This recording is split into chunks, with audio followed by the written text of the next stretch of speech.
Welcome to Dublin, a city full of stories, music, and endless charm. Over the next few minutes, I'll show you how to make the most of 3 days in Dublin, exploring the old streets, discovering Trinity College, grabbing a Guinness, and soaking up the city's energy. So let's dive into this wonderful city. My first day started right in the heart of Dublin. Getting there couldn't be easier. The bus from the airport takes about 30 minutes and drops you right in the city center. You can take the Air Coach 700 or the Dublin Express. Both cost around 8 to 10 euros one way. The streets are packed with colorful buildings, street performers, and lots of little shops to explore.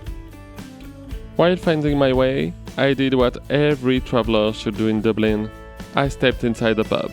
A pint of Guinness, of course. Brewed here since 1759. I don't know why, but it just tastes better here in Dublin. After that, I headed to Trinity College, one of the most beautiful and historic spots in the city. It's a working university, so you will see both students and tourists crossing paths.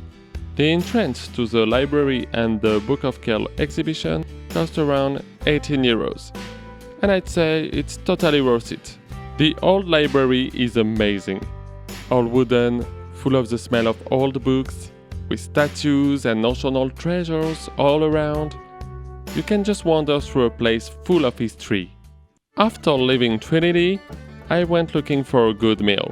Something traditional, like an Irish stew or a meat pie. You will find my favorite spots in the description below. And to end the day, there is only one place to be, the Temple Bar area. The streets glow with warm lights.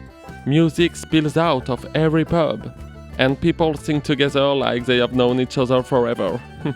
Whether it's the iconic Temple Bar, which by the way is always packed, the Norseman, or Fitzsimon's, it doesn't matter. The atmosphere is alive, inside and out, all along the street. A perfect way to finish your first day in Dublin. Pint in hand, with music all around. I began the second day with a breakfast by the canal, listening to the seagulls. Classic sausages and coffee, the perfect start to a busy day of wandering.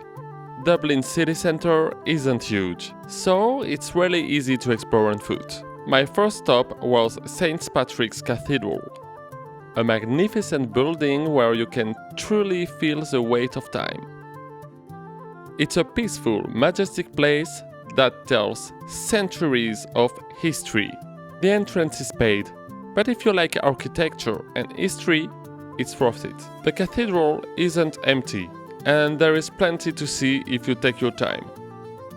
Next, almost by chance, I found myself at Dublin Castle.